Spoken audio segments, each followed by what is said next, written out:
कोन्निचिवा मिन्ना। आज की वीडियो में हमारा टॉपिक रहेगा कांजी।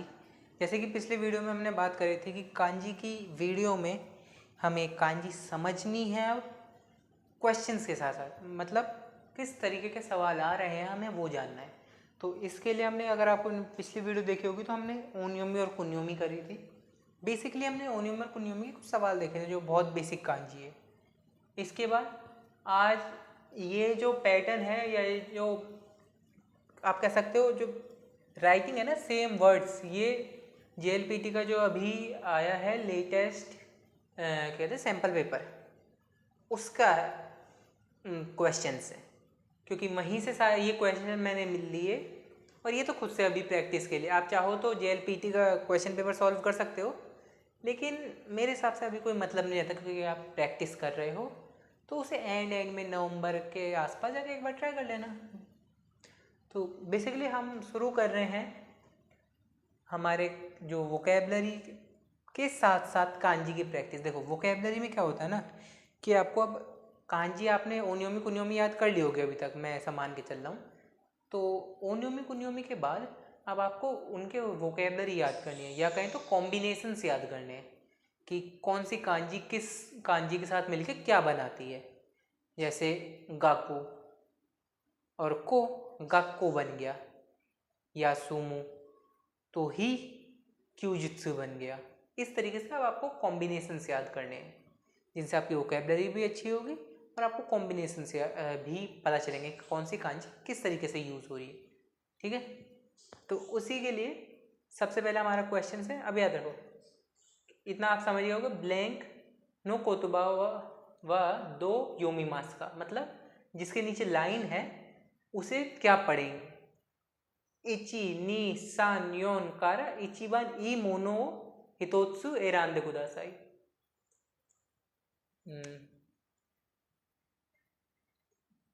हितोत्सु एरांदे कुदासाई, हितोत्सु एक चुनना है उसमें से।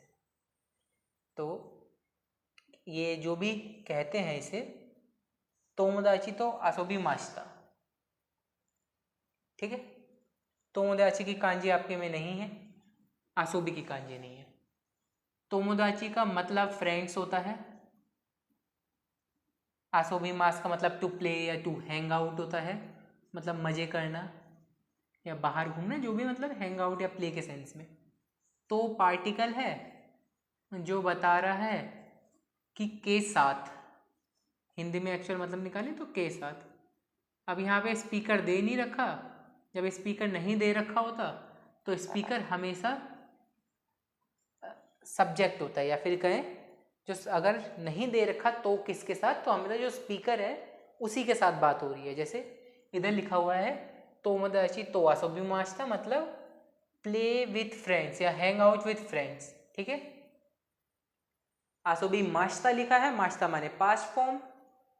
पास्ट फॉर्म, अब पास्ट फॉर्म को कैसे पहचानते हैं, मास का पास्ट मास्ता होता है, मासेन देशता भी पास्ट होता है लेकिन वो पास्ट का नेगेटिव है। ऐसे देश का अरिमासेन देशता या फिर देशता पास्ट होता है।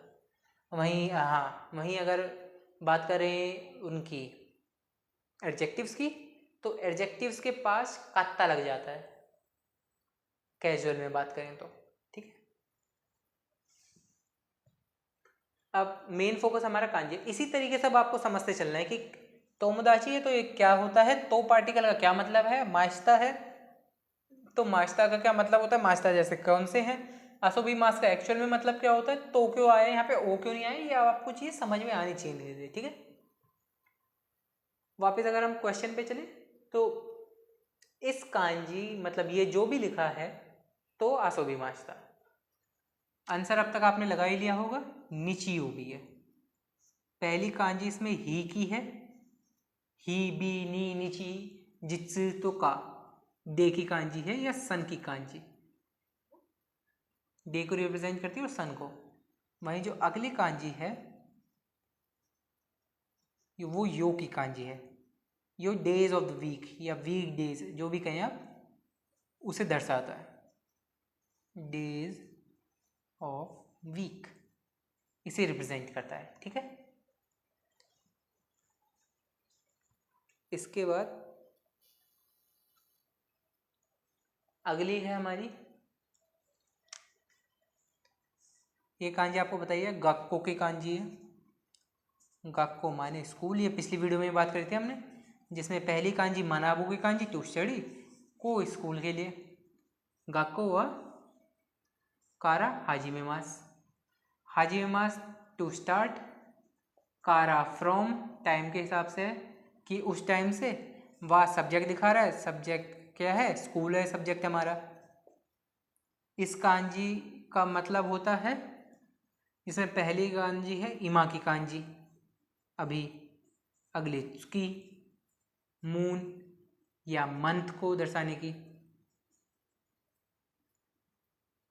तो कौन गेट्स कारा काकोआ कौन गेट्स कारा हाजिमे मास, द स्कूल इस महीने से शुरू होगा। ठीक है, अगला है हमारा, सेम है, इसमें आपको काकी काता मतलब लिखने का तरीका बताना है। काकी मास माने आप इसे कह सकते हैं कि इसे पढ़ते क्या है, जैसे एक कांजी बताने की कौन सी कांजी एक्यूरेट है सही मायने में, अगर साइंस से समझ आए तो। दो योबी व यासोमिदेस, दो योबी होता है सैटरडे के लिए, ऐसी अगर संडे चले निचियोबी कायो, निचियोबी गेत्सुयोबी कायोबी सुयोबी मुकुयोबी, नहीं, निचियोबी गेत्सुयोबी कायोबी सुयोबी मुकुयोबी किन्योबी दोयोबी, सही था। ठीक है, ये 7 दिन हो गए। अब इन 7 दिन की अलग अलग कांजी होती है, जिसमें बेसिक कांजी जो एंड की कांजी है वो सेम है, ये रही। ये हो गई आपकी कांजी, इसमें ही आगे लग जाता है अगर, तो ये निचियोबी हो गया अभी पढ़ा, फिर गेत्सुयोबी मंडे हो गया, फिर कायोबी के लिए फायर की कांजी होती है कायोबी, फिर वाटर की कांजी सुयोबी, फिर ट्री की कांजी मुकुयोबी, फिर अगर बात करें किन की कांजी किन या काने किन्योबी फ्राइडे, फिर ऐसे दो योबी सैटरडे। ठीक है, ये हो गई आपकी सारी कांजी। अगर ये नहीं पढ़ा है तो ग्रामर में या कांजी कहीं से भी पढ़ सकते हो। इसके बाद दो योबी और यासुमी देस, यासुमी, अब यासुमी मास को हमने यासुमी चेंज करा क्योंकि नाउन में चेंज हुई है वर्ब। ऐसा कई बार होता है कि कुछ वर्ब्स हैं या कुछ नाउन है पर्टिकुलरली जो चेंज होती रहती है, कि जैसे मान लो कभी हमने यासुमी मास करा, कभी यासुमी करा, तो यासुमी मास खेलना हो गया, यासुमी नाउन, क्योंकि नाउन खेल रहे हैं। ओ यासुमी मास मतलब टू रेस्ट होता है, तो यासुमी मास रेस्ट करना, और यासुमी रेस्ट डे के रूप में बन जाता है या आराम के रूप में हो जाता है। जैसे आसोबी मास था, उसका आसोबी बन जाता है। ठीक है, इसमें से जो सही आंसर है वो है फोर्थ। अब देखो थर्ड भी सेम लिखा है, लेकिन थर्ड वर्ब बन गई है, यासुमू हो गया, और हमारे इधर यासुमी लिखा है। यासुमी तो क्यू ओनियोमी होती है, ये है यासुई की कांजी, यासुई तो आन, यासुई माने चीप। ठीक है, कोनशु नो सुइताची व गक्को देस, इस हफ्ते की पहली तारीख को, या इस हफ्ते की जगह कोन गेत्सुई कर देना चाहिए, कि पहली तारीख को स्कूल है या स्कूल जाना है, जो भी सेंस बने। क्योंकि कई बार क्या होता है ना, एग्जैक्ट याद रखना, कभी भी जब लैंग्वेज चेंज होती है तो हिंदी से बिल्कुल एग्जैक्ट सेम मतलब नहीं जाएगा, तो मतलब चेंज हो जाता है। तो इसी तरीके से इधर आप ध्यान देंगे, तो कौन गेत्सु नो सुइताची व गक्को देस। तो अब सुइताची किस तरीके से आता है, अगर आपको काउंटिंग से याद हो तो सुइताची फुत्सुका मिक्का योक्का इत्सुका मिक्का नानोका योका कोकोनोका तोका जुइची निची जू नी निची जू सान निची जू योक्का, ऐसी हत्सुका, उसके बाद नीजू योक्का, और बाकी नीची नीची चलते रहते हैं।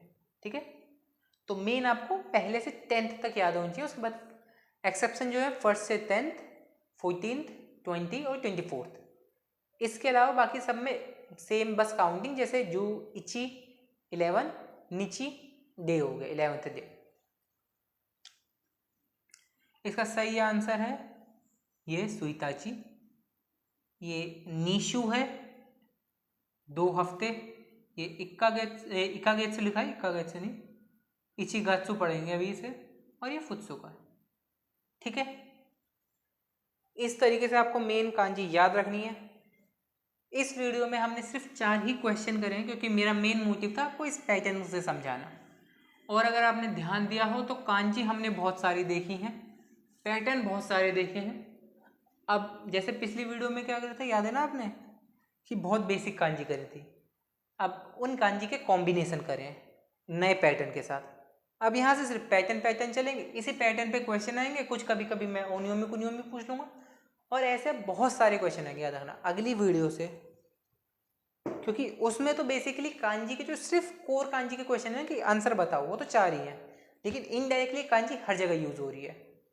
तो उस 4 की जगह हम 40 क्वेश्चन तक भी करेंगे।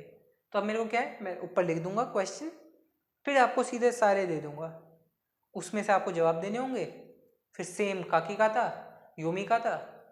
उसके बाद मेन अब आपको कांजी के कॉम्बिनेशन याद करने हैं, किस तरीके से यूज हो रहे हैं। ठीक है, ओनियोमी कुनियोमी तो अब तक याद कर लिया होगा, नहीं करा है तो उसे याद कर लेना। अगर देखो मेन क्या होता है ना, N5 N4 तक आपको ओनियोमी कुनियोमी समझने होते हैं, क्योंकि बेसिकली उनसे ही मिलके बनते हैं ज़्यादातर। जैसे क्यू जित्सु हो गया, या अगर आपने देखा हो तो कायोबी हो गया, इसमें ओनियोमी यूज़ हो रही है। लेकिन N3 से N2 तक, मतलब N3 N2, उसमें आप ओनियोमी के ज़्यादा कॉम्बिनेशन आते हैं, कुनियोमी के कम आने लगते हैं फिर। और N1 में तो बहुत कम कॉम्बिनेशन होते हैं, मेन कांजी ज़्यादा आती हैं, जैसे सुमेरो की कांजी, चिकाओ की कांजी, ऐसे कांजी ज़्यादा आती हैं। क्योंकि बाकी कांजी जो होती हैं वो कॉम्बिनेशंस में तो पहले आ जाती हैं, उसके बाद आपको ज़्यादा वोकेबलरी याद करोगे तो वोकेबलरी में जो कांजी आएंगी उन्हें याद कर लो। ठीक है, तो मेन अब आपको कॉम्बिनेशन पढ़ने, अगर आपने ओनियोमी कुनियोमी याद कर रखी है, अगर नहीं करी तो मैक्सिमम आपको 4 घंटे लगेंगे पूरे याद करने में, अगर ढंग से करते हैं तो उसके बाद अगली वीडियो में मिलेंगे। याद रखना, आप क्वेश्चन के नंबर बढ़ते जाएंगे सेम पैटर्न के साथ, तो प्रैक्टिस करके आए। मिलते हैं अगली वीडियो में, जब तक के लिए जय हिंद।